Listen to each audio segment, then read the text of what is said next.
Is it And working? we are live, girlfriend. Yay. Hello, everybody. So Ashley is there. She is. I'm seeing two different screens that look exactly the same, except Ashley was gone in that one for a minute.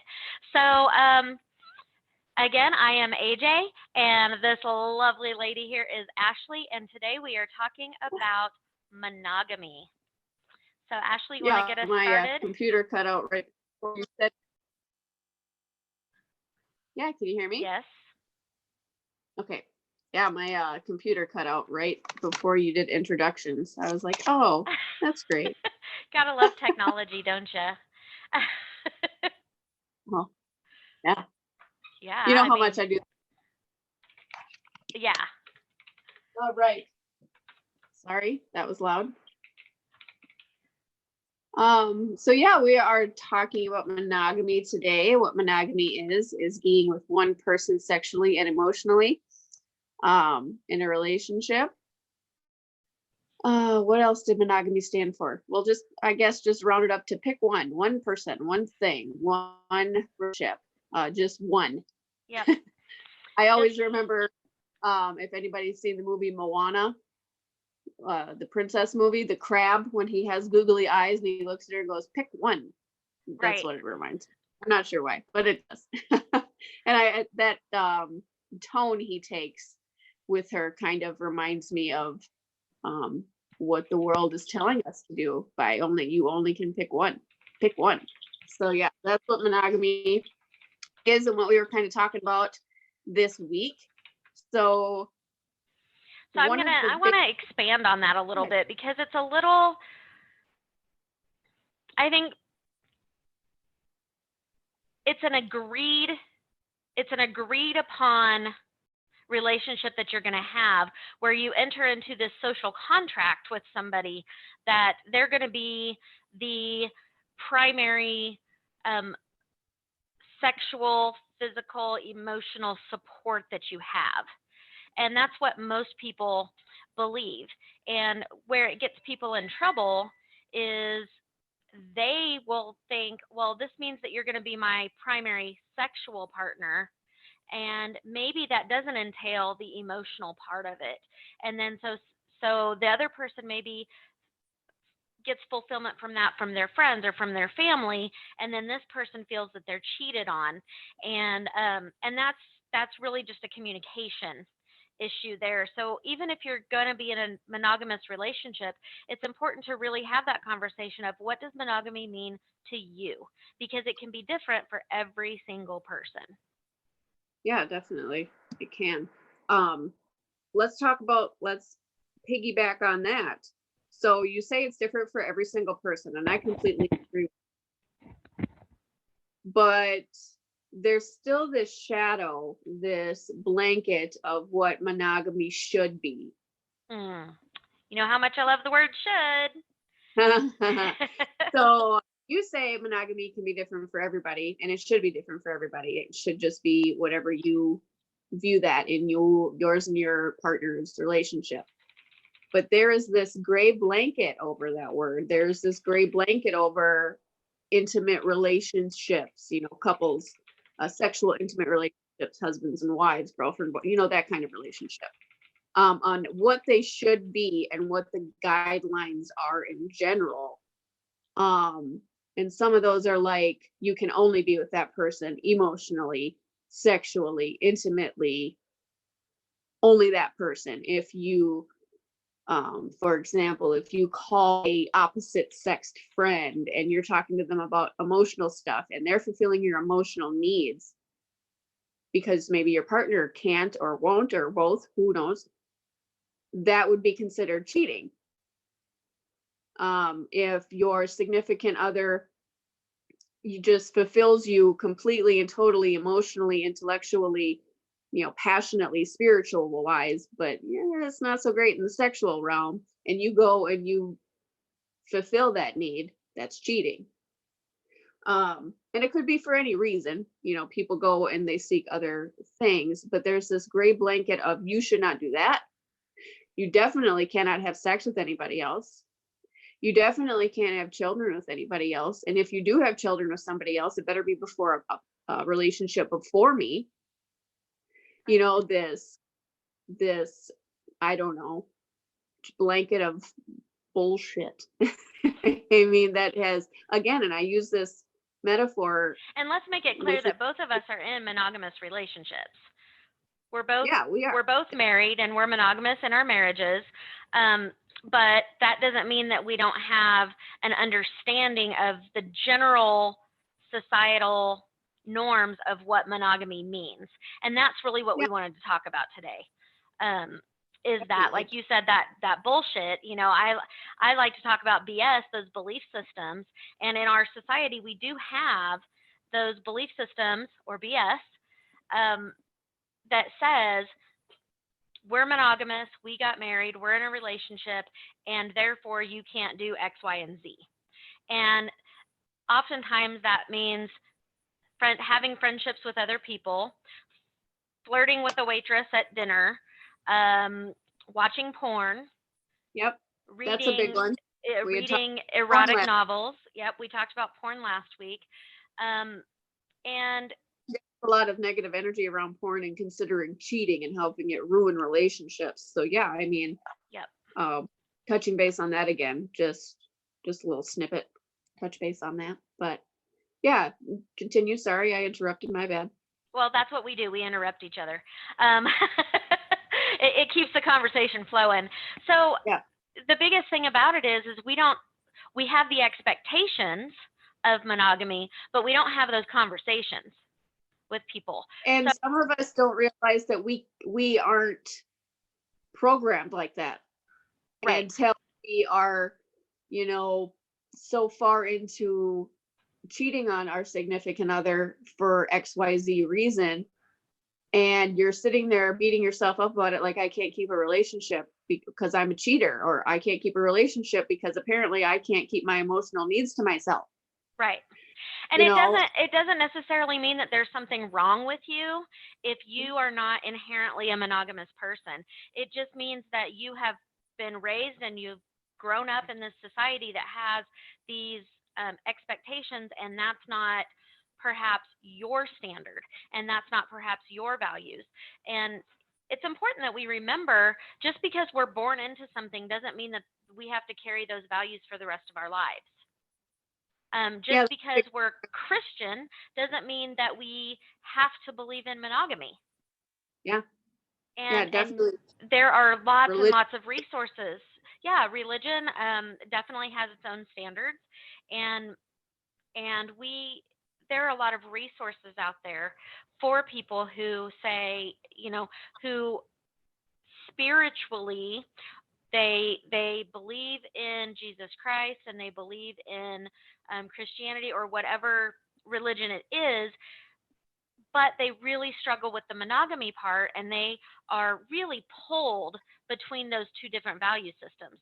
Like, I hold all of the values of these religious beliefs, but sexually this is what I need to be fulfilled and to be happy. And then there's so much shame that is carried with that. Yeah, And it's a big deal right now in our society when we're looking at, huge divorce rates. yep, We have to then look at our value systems and ask ourselves what's going on here that is that's creating this.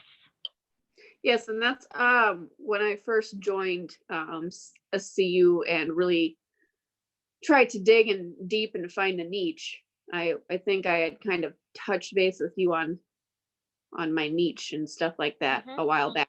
I had discussed what I wanted to do, and I've always had this underlying thing, this like drive to serve couples. And that kind of is what initially brought you me as couples intimacy coaching in. Right. And as I go along, there could be a lot of other narrower niches that I would like to dive and change UMES into, but I still want it to focus on the couple. And the reason that I always wanted to do couples work more so than just like a woman, men, or gays, or STIs or whatever, I could have done with this. I picked couples because my first initial reason was the divorce rate just in my state alone is over 70%. And I just couldn't wrap my head around, and also being divorced myself. I've been married before and divorced. I just really couldn't wrap my head around why this was happening. Like, I know my own divorce and why that happens, and I know each individual knows their reason, but maybe some of you don't really know the real reason. It could be that you were lacking intimacy in any shape or form. It could have been the physical with sex alone. It could have been, just the spiritual intimacy, being close to a best friend. You guys could have lost each other. It could have been anger, could have been kids, things that weren't discussed and communicated beforehand. And divorce rate alone, one of the top 3 reasons people get divorced are kids, money, and sex. And so I could digress, I apologize, but that's the reason that I wanted to work with couples, is that the divorce rate was just astronomically high. So like you had said, we really got to ask ourselves these questions, like why? And what blew my mind is like, why spend thousands of dollars to get your name changed if that's what you decide to do, to spend all this money on a ceremony and blah, blah, blah, to not try to figure it out at least why you got divorced. So anyway, I digress. It's just always blew my mind. Well, but it's such an important topic when we're talking monogamy, because people get married and they enter into this union of marriage and they say, I promise that I'm going to love, honor, cherish you forever, and that you're going to be my one. And we do this lovely thing where we light candles together, and we take 2 and it becomes 1, or we take sand and we put it into 1. Okay, I got to interrupt right there. The story. Okay, I got married 2.5, 3 years ago or so to my husband now that I've known for 14 years. We've been on again, off again, right? We finally decided to get married after we had a kid. Well, whatever. And I always hated that. I always hated the unity candle or the unity sand or the let's release the dust together. And I'm sorry if I offend anybody by saying I don't like it, but I'm a human being and I just don't like it. If you like it, whatever. Yeah, we're all entitled to our own opinions. Yes, and that's it was stupid. Anyway, yes, I understood the meaning behind it. Yes, I understand if you have like a little sand art thing on your mantle that every time you look at it, you remember. If that's your thing, cool. Me and my husband are unique, to say the least. And I am obsessed with skulls. If anybody knows me that I'm obsessed with skulls. My whole wedding was black, red, and skulls. And I found these shot glasses with skulls on them and a big liquor bottle that was a big skull. And we filled that motherfucker with Fireball whiskey.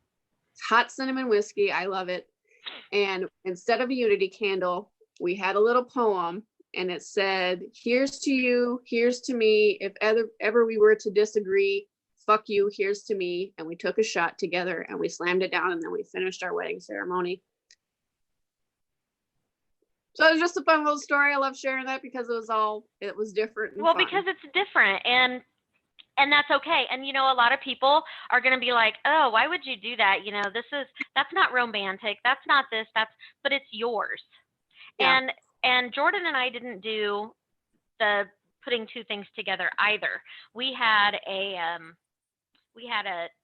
jug that had 2 different spouts on it. And anybody on Facebook who has seen our video, I should post that to our page so that people can see that. You should.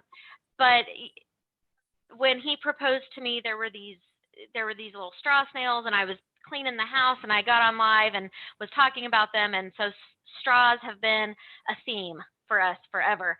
So there was a straw in each side. Actually, his mom had them, and when it came time to that, she came up and put the straws in, and we each took a drink out of each side of ours. And there are so many different ways that we all get to be a couple, and sex is included in that. And I just want to say, when we talk monogamy, everybody thinks sex, but I want to say, I don't think that it's just a sexual thing. I want to turn that more into, and you know how I am, I'm a little bit more into intimacy than just sex. Um, Yeah. and I think that it's an intimacy thing. And when we look at monogamy, we need to ask ourselves, am I a monogamous person when it comes to intimacy? Yeah. Because I can be completely monogamous when it comes to intimacy with my husband and have a wonderful relationship with that, and still maybe get aroused sexually by watching porn or by reading erotica. And that has zero to do with the intimacy aspect of our relationship. In fact, it has zero to do with the sexual aspect of our relationship. That's just an erotic thing. Yeah. And Definitely. and I think that's so important. When people come to us and they talk to us about that, I know that when you're working with a couple, that's something that you're going to bring up. Is it okay for her or for him to be intimate with this person over here? And that really opens our eyes, because we want our husbands to be intimate with their best friend when they go play basketball or whatever. We want them to have a best friend, or at least they need to. Everybody needs to have somebody outside of their partner. I know that's something that I tell Jordan is, you need somebody outside of me, because if anything ever happens Yeah. to me, you need to know and feel comfortable and safe in the fact that you have other people surrounding you as well. And I think as women, we're pretty good about that. Men, on the other hand, tend to kind of drop everybody, and it's just their wives or their family who they have. Um, and that's why I think it's so important to talk about that when we're talking, who are you going to have sex with when you get married? Well, what about all the other stuff? Yeah. Definitely. Because it's just as important, if not It even more is. so. It is extremely important. And with that being said, best friends, siblings, kids, etc., they're all different intimate relationships, and they all fill different needs. So Hmm. let's even say that you're in the stereotypical monogamous marriage. Let's say I am a man, I am married, I have 2.5 kids, a golden retriever, and a white picket fence, whatever, the stereotypical what you need to The do. I am a American Christian. dream.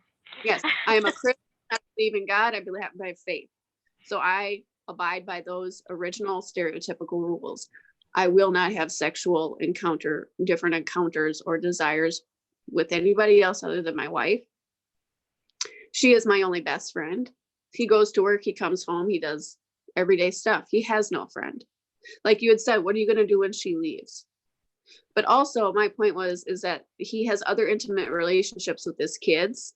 He might have different relationship with an intimate relationship with your boss. You have to ask that person permission to do things. That's intimacy.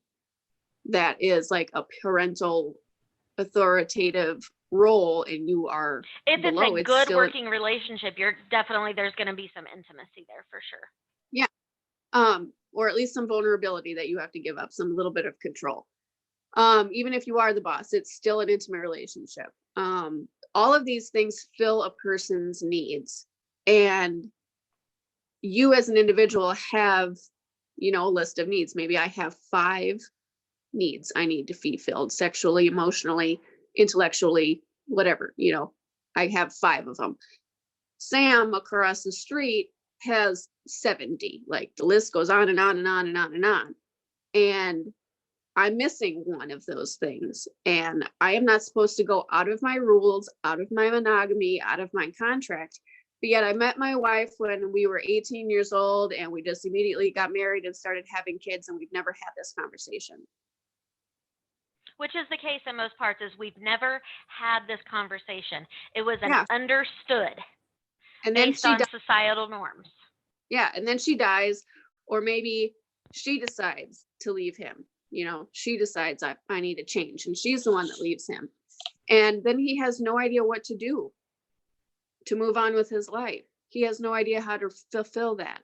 Mm-hmm. The only probably way that he would even know how to fulfill that is to get married again.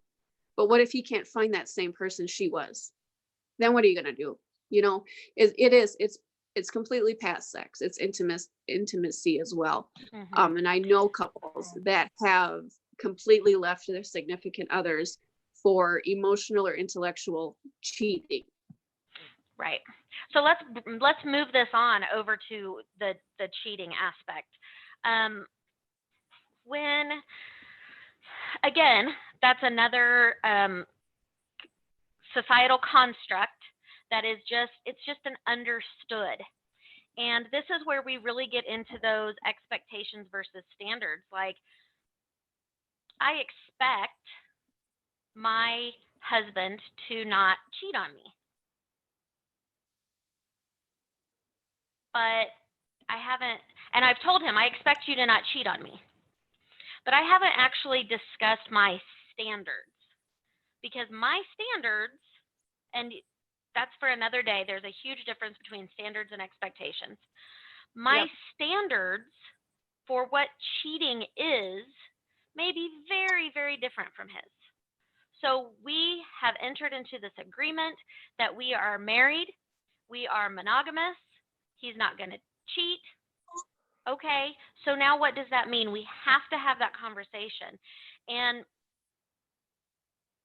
there's so much available today to people that not having that conversation is setting you up for failure, because we have so much technology and so much more movement and access to other people that we have to have this conversation with our partner, because it And you're might talking not. about Tinder and all those other kinds of things, right? Access to, Absolutely. And even just, I mean, video games. yeah. Video What games, is that all one of the where you're like that virtual reality one that we were Second watching in Life, SAR? Yeah, that. that one. Yeah. I mean, that's how I got my teaching job in Wichita. I was living in Montreal at the time. So, I mean, Second Life is really, it's a virtual world, and you can go in there and maybe you have no idea that you think that you're just going to go play a game, and then you enter into this crazy world and you find people and you have truly intimate relationships with them, and that is very painful to your partner. And in your mind, you're like, what the hell's the problem? I'm not cheating on you. Yeah. And to your partner, you are. And that's, again, why it's so important to have this conversation. You and I are not going to sit here and tell anybody monogamy is bad or monogamy is good. We don't care. Nope. That's for each individual person to decide on their own. What we care about is the communication that happens, and do people understand the depth that is happening when they actually enter into a monogamous relationship, and what that means Yeah. to their partner above and beyond sex. Yes. Definitely. Definitely. I agree. I can't say any more other than I agree. That happens to me a lot, you know. Yeah. Yeah. So let's just look at, because we have a group on Facebook called Real Talk Sexuality, Intimacy, Relationships. And this is where people can come in and just chat and about different things. And each week we have a theme. People can post and talk about whatever they want, but we have a theme that we work on, and that kind of helps us decide how we want to share different educational points, right? Ooh. So this week it was monogamy. Mm-hmm. And so we asked questions. And so let's look at some of those and see some of those answers and kind of discuss those. What do you think? Yeah. Can we start with the one I did 10 hours ago? The have your values changed? Yeah. Okay. So which, did you have one in mind? A comment in mind? No, I Well, didn't. let's start with mine and then move from there, because that might trigger your brain into thinking about one of the Okay. others. So my response was that I'm very flexible in my sexuality, and it really depends on my partner and their needs, because I can be very happy with a partner, with one partner, or I could be happy with multiple partners. And that is all dependent upon my health in body, mind, and spirit. Yep. When I am really healthy and I feel safe in my relationship, I have no problem truly saying and believing, if I am unable to meet your needs, I want you to find that other person. Here's what I need from you. For example, what I've told my husband, I need you. And this is funny because the guys that come around and hang out at the house, when they hear us, they'll ask me questions. They're like, oh, you're a sex coach? Oh, well, let me ask you this. So they'll ask questions and I'll be like, well, for instance, we're monogamous, but I'm 15 years older than him. And if at some point I'm unable to meet his needs, as long as he is sleeping in my bed, holding me, loving me, touching me the way that I need, if he needs to go somewhere else to get a sexual need fulfilled, I am okay with that. That has not been the case in all of my relationships. And I know now that that's because I didn't feel safe in them. I've also been in polyamorous relationships where, it's okay, where we have multiple partners together. That's okay as well. So monogamy doesn't necessarily even have to be about you as an entire lifestyle. It can be, well, what do I need in this relationship?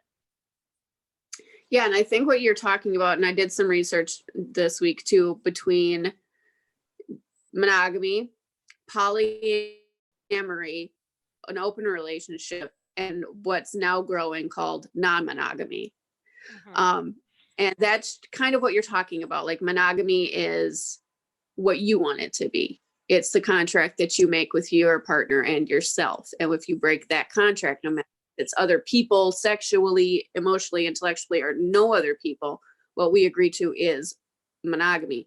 And that's kind of what they're kind of pushing towards non-monogamy. From kind of the gist I'm getting is that there's a big negative pull on that with what we were talking about before, that dark gray cloud of what we are supposed to be doing, and people who believe that 110%, which if that's what you believe and that's what you are happy with, great.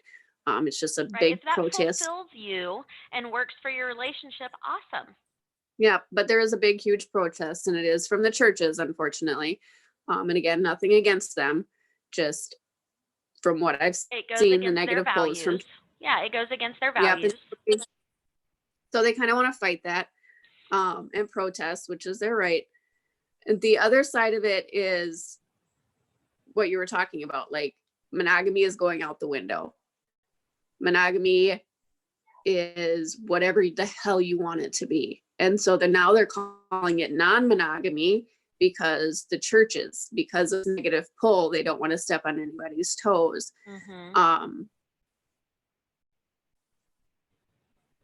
But it's still always going to be a thing. It's always a thing. But yeah, that's kind of what I've been researching and talking about. And we want to be aware of that. Like, it is literally whatever you and your partner decide to do. And what you were also talking about too is that you said when you feel safe, you have no problem being monogamous to that person.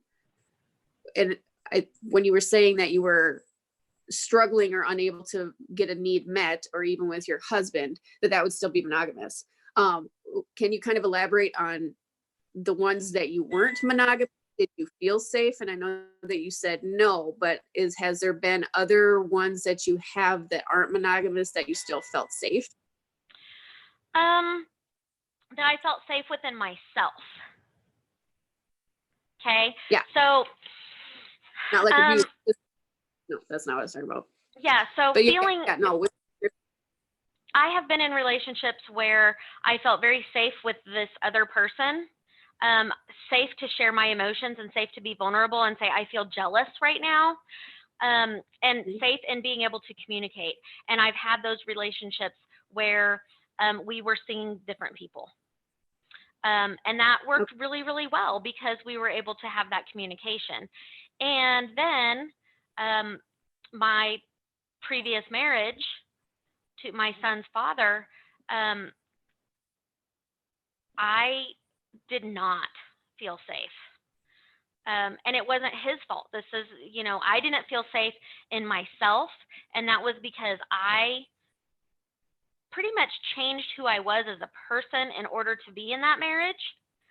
And therefore, I required of him to not share any part of his life with anybody but me. Well, guess what? Do you kind of look back on it? Do you think that was kind of like what's good for the goose is good for the gander, kind of nitpicking revengey? And it came from a place of me not feeling safe with him, as far as being able to communicate my needs. And ultimately, it didn't have anything to do with monogamy. I think this still would have happened even if we did not have a monogamous marriage. Ultimately, it came down to neither of us, we did not communicate well. We did not communicate well at all. Yeah. And I guess for me, it's if I can't be friends with that person, number one, I shouldn't be married to them. But if I can't be friends with that person, then I also am not going to be able to enter into any kind of relationship outside of ours, because there's so much work that needs to be done on ours. And that's where you froze on me, so I'm going to keep talking. That's where I think it's really important when I'm working with a couple and they're looking at opening their relationship and having a non-monogamous relationship, you have to have a really strong foundation. And I wish that people who want to have monogamous relationships, it is doable, it is possible, regardless of all of the negative stuff that is out there about it. But you have to have the right communication. It can't just be, this is what I expect and these are my values. It has to be a conversation of, this is why I need you to be mine and just mine. This is why I can't share you. And that's what's really important to a healthy, happy relationship. And monogamy requires that conversation. And that just swings it right back to what we were talking about with the have your monogamy values changed.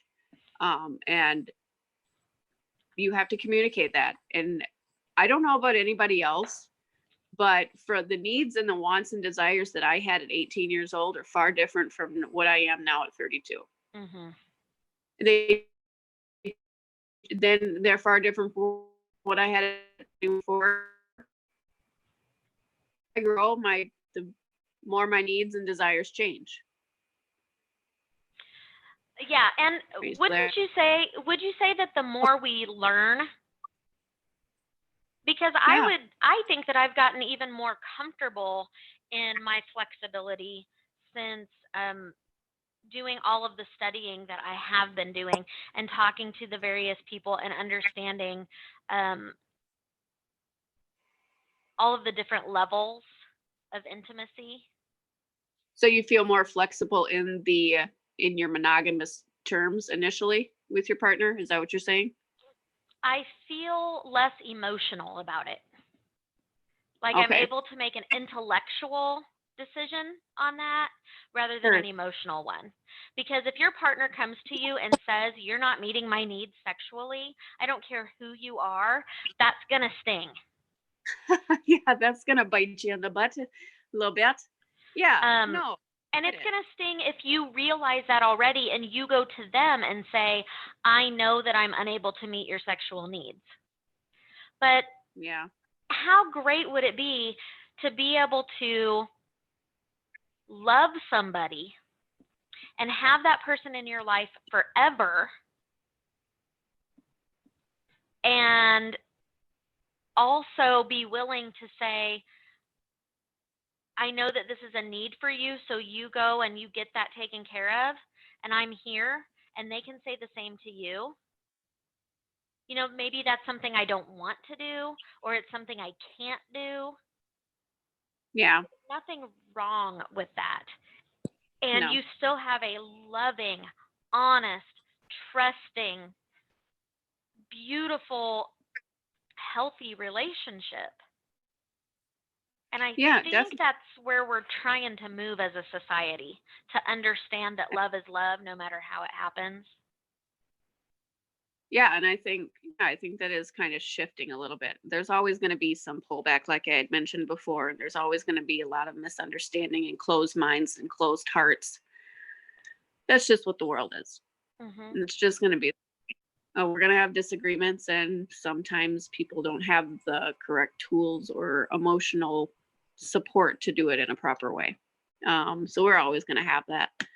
Um, but I would have to say that I agree with you. Like learning more about sexuality in general, the human body, mind, how it reacts to sex, how we're not supposed to be monogamous people. That has been proven fact that the human being is not supposed to be a monogamous person.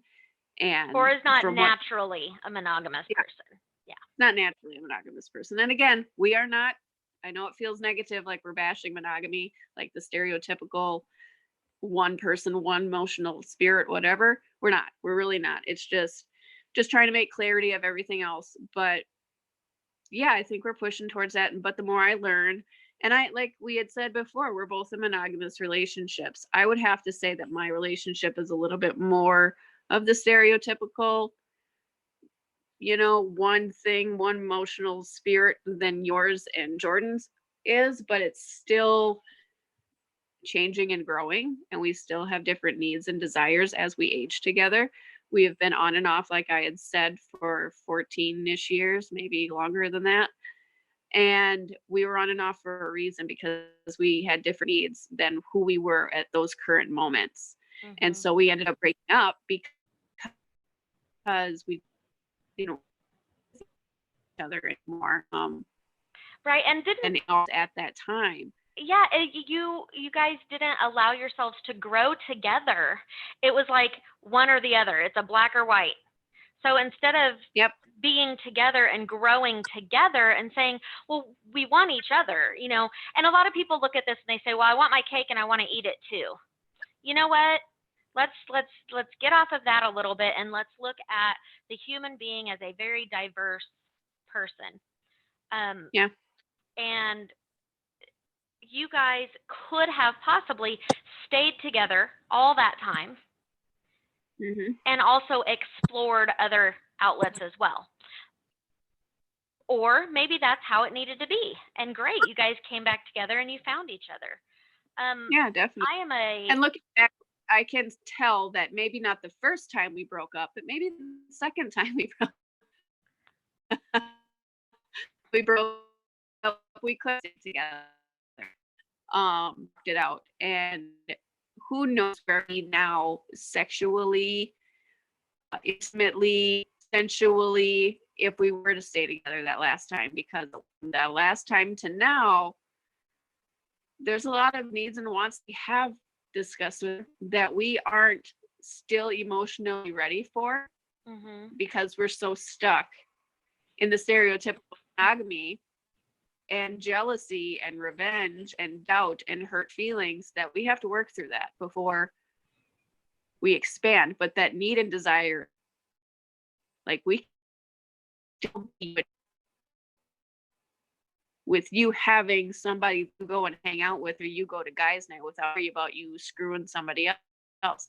Another thing at that age, I think, is after you've been through so much heartbreak of my, I'm going to say that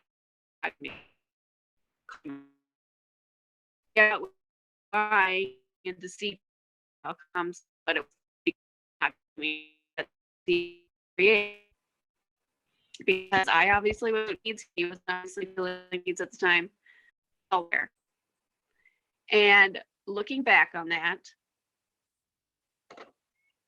we could have we could already have those needs and desires, because we could have already talked about it. We could have already expressed our emotion. We could have already been like, you aren't doing this for me, and so that's why I went elsewhere. Or you're not doing this for me, something's got to change, otherwise I'm going to have to go get it somewhere else.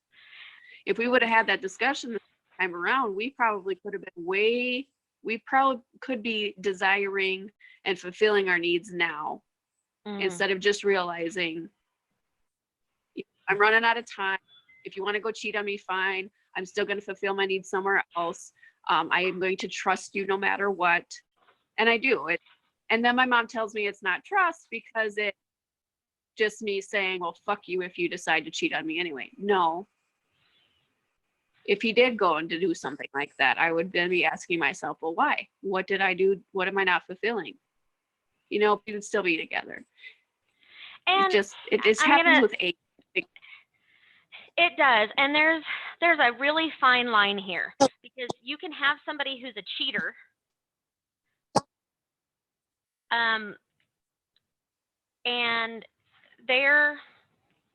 And it's done in a not healthy way, something that's hurtful and betraying trust. Yeah. And then you can have a relation. And then you can have come here. So my husband likes peanut butter and jelly. So I asked my friend, he's like, do you need anything from the commissary? I'm like, yeah, grab a box of the Uncrustables. Ta-da. There are 7. Oh my God. You figure out how to get all those in the freezer. You're going to have to unbox them. Okay. So anyway, goodness. I think it's really important for people to understand when you have those conversations, and when you know that you would be open to your partner's needs being met regardless, and that you're able to have those conversations, the likelihood of cheating happening has diminished exponentially. And Ashley, I don't know if you're talking to me right now or if that's just background noise.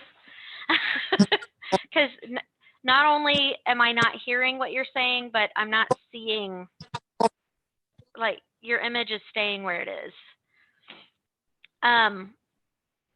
But I think for me, that was, me at least? I can hear you now, yes. For me, it's really important for people to understand that. To understand that we must have those conversations. And in doing that, you feel safe in your relationship. I don't feel that my husband is going to cheat on me at all, because what we have set up is structured in a way that he feels safe and confident coming to me and saying, I need this. Therefore, he doesn't need to cheat or lie or pretend he's doing something that he's not, because we've got it set up so that he feels safe. I feel safe. Yeah. And if ever those change, you would communicate those to each other. 100%. Knowing that he knows that if he comes and says to me, you're not meeting my needs sexually, or I don't find you attractive, that's going to hurt, and then I'm going to cry. Because we've had that conversation. Like, if you were to say this to me, that's going to hurt and I'm going to cry.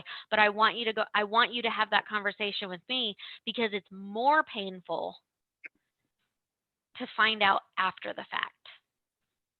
Very true. Very true. And also, just maybe we can talk about a different subject, is losing attraction and stuff like that. And most of the time, losing attraction. Let's have that be our topic for next week.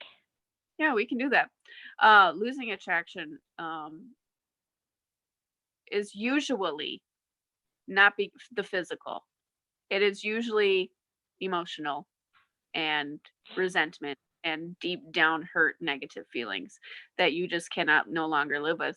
And then that bubbles up right behind your eyes, and then it makes that person. Yeah, and you hate that person when you look at them.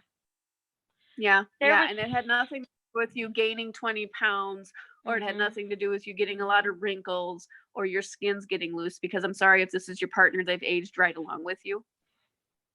And if it is, then discuss that with your partner too. Like, okay, I'm getting old. I got gray hair. I can go color it. You want to pay for it? Kind of thing. I can go color it. But if you're you're going to sit here and nitpick about my physicals. I'm going to sit, and that's kind of what resentment comes. You can see a plane in your head as I talk, yeah, it's just, and if that's the thing, you got to communicate, but that's another reason why people go elsewhere, is aging, is weight gain, is losing attraction, Right. without speaking that. And yeah, like you had said, just say it. I would rather hear it and fix it, or Right. hear it and ask your opinion about what we can do to fix this and see Right. if we can fix this together, Right. rather than just going out and hurting my feelings Right. that way and And making me and guess. and if you're going to have a monogamous relationship, you need to have those conversations.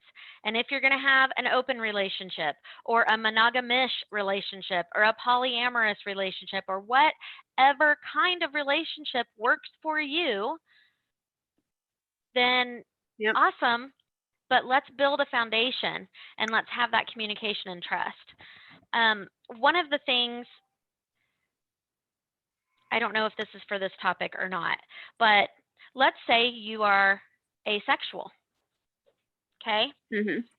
Okay. There are different levels of asexuality, from being like, I like to have a romantic relationship with somebody, but not a sexual relationship. Okay. Yeah. So you want all of the romance. You want to be taken out to dinner and you want to be loved and touched, but you don't want to have sex because you just don't. And that's who you are. Your sexuality is that you don't enjoy penis and vagina sex, or penis put into some hole sex or something put into some hole sex. That person can still be very happily married, and they're part, and maybe they don't have any kind of relationships outside of their marriage, and that person is monogamous and that's how they are, and their partner is monogamous as well, except they get their penis and vagina fix in non-emotional, non-romantic, Safe, agreed sane, and upon. What?